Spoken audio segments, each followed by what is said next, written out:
Sebab tu kebanyakan ulama sebut dukhon yang dimasukkan dalam hadis Nabi itu dia akan berlaku lepas matahari naik belah barat, bukan berlaku sekarang.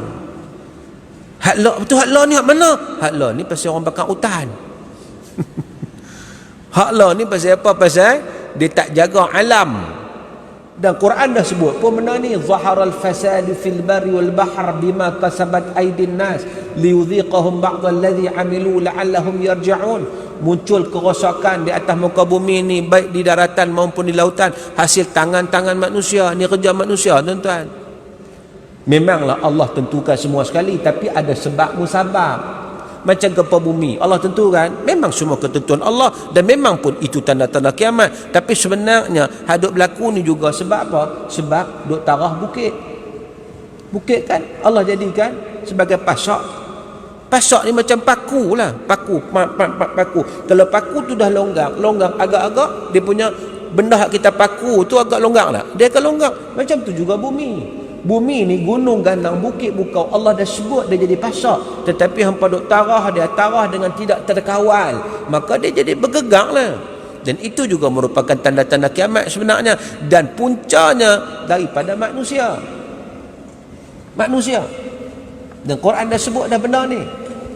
Dan bila makna manusia menghadapi masalah, dia teringat balik, oh ni bala ke bencana? Ya bala, ya betul bencana. Tapi punca daripada siapa? Kamu. Untuk kamu rasa, mudah-mudahan kamu kembali ke pakal jalan.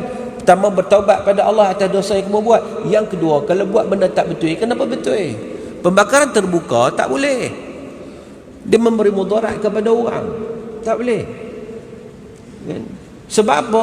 Sebab kita bukan sekadar kita kata, oh tak apa, aku tak buat dosa pun tak buat dosa. Apa kalau kamu menyebabkan mudarat pada orang, kesihatan orang, tambah orang kena penyakit asma makin teruk, maka tak dosa ke tu? Kalau saja buat. Jadi maknanya perkara ini hasil tangan-tangan manusia. Baik, satu. Yang kedua, jerebu yang berlaku hak sekarang ini, dia hanya berlaku di tempat kita saja. Di Malaysia, Indon, Singapura juga. Kalau kena pun masuk sikit, kan, selatan Tai kot sikit. Awak, kiamat ni berlaku tempat kita saja kan? Contohnya. So maknanya kita jangan cepat sangat kata, oh hak ni hak Nabi sebut dah, tak kena mengena hak Nabi sebut tu. Cumanya memang kita tetap kena beringat, apa juga fenomena alam itu nak menunjukkan kepada akhir zaman, itu betul lah. Sebab akhir zaman ni makin tak stabil, itu betul.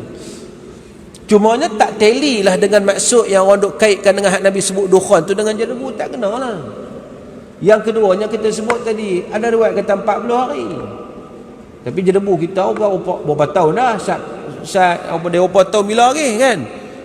Mai hilang sebab orang duk kontrol boleh hilang. Benda tu tak ambil pengajaran.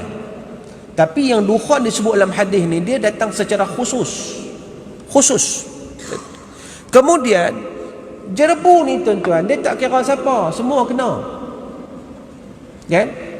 Oh Islam tak Islam, dia tak pilih Islam tak Islam. Tapi dalam hadis Nabi sebut, dukhon hadis sebut dalam hadis Nabi, dia ada beza orang Islam dengan orang tak Islam. Ada beza. Kan?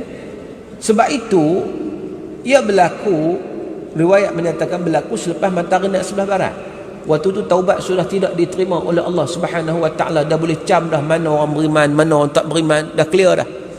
Nak menipu tak boleh dah. Sebab apa? Sebab kalaulah kononnya dia ada bertobat dah tak diterima. Dia matahari naik belah barat, taubat tak terima. Dia dua ya, waktu taubat tak terima. Disebut dalam hadis Nabi SAW, dua waktu saja taubat tak diterima. Dua waktu, ingat betul-betul. Yang pertama, bila mana matahari naik sebelah barat, waktu tu taubat tutup, close, tak diterima. Ini berdasarkan hadis Nabi SAW.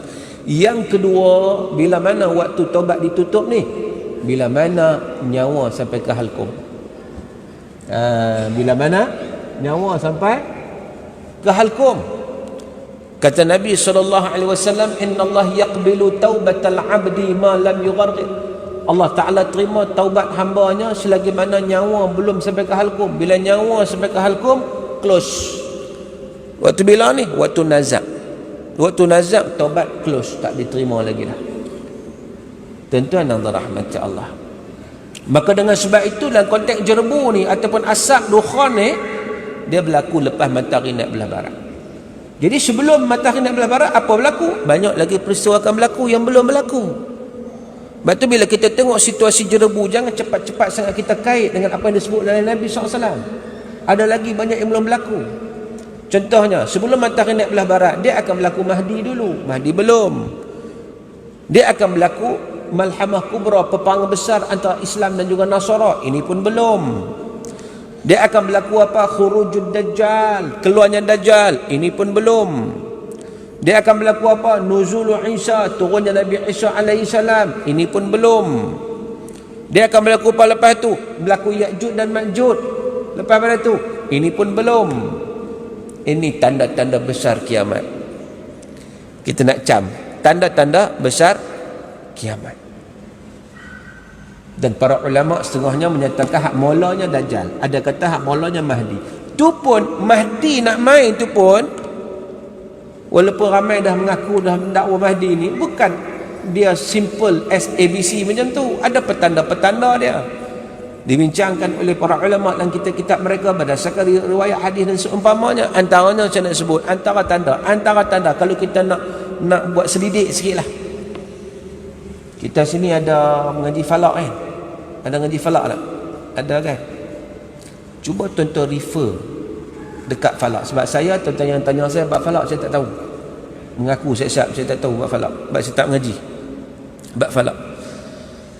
Kawan saya dah mengaji bab falak. Kan? Tuan-tuan refer kepada orang falak. Bila akan berlaku gerhana bulan dan gerhana matahari pada bulan Ramadan yang sama? Faham maksudnya? Katakan bulan Ramadan, awal bulan berlaku gerhana bulan, tengah bulan Ramadan berlaku gerhana matahari. Dalam bulan Ramadan yang sama ada berlaku dua gerhana, satu gerhana bulan, satu gerhana matahari. Itu petanda kepada Mahdi yang akan dibai'ahkan. Itu petanda. Agak-agak bila tuan-tuan? Paling dekat gerhana bila? Selalu yang kerap gerhana bulan, gerhana matahari dia lambat-lambat sikit. Tu pun kadang tak bertemu. Jadi itu antara petanda awal kalau tuan-tuan nak cam. Tengok kat situ. Bila akan berlaku gerhana matahari dan gerhana bulan pada bulan Ramadan yang sama. Di situ lepas pada itu akan wujudnya Mahdi tadi ni. Baru Mahdi belum lagi yang lain. Dajjal belum lagi. Sebab Mahdi ni pula dia akan tubuh khilafah, tubuh kerajaan Mahdi yang berpusat di Baitul Maqdis di Palestin. Makna di akhir zaman di Timur Tengah duk perang lah ni kan. Jadi masalah kan. Negara hancur belaka, Syria hancur, Iraq hancur, Afghanistan hancur, Yaman hancur, semua hancur ni bergaduh sekarang ni kan. Akhir zaman insya-Allah akan ada satu kerajaan Islam yang kuat yang disebut sebagai kerajaan Mahdi, yang mana pusat pemerintahan dia di Palestin, di Baitul Maqdis. Tuan-tuan, so, jangan cerita lagi bab dukhan tu lah. Ni tak berlaku lagi ni. Lepas berlaku hak ni pula, barulah berlaku Malhamah Kubra. Masuk tu dah. Masuk tu dah. Ni jam cepat ke jam tepat? On time. Okey. Kalau on time, kita beri laluan dulu untuk azan isyak dikumandangkan. InsyaAllah, jangan ke mana-mana, kita jumpa selepas ini insyaAllah.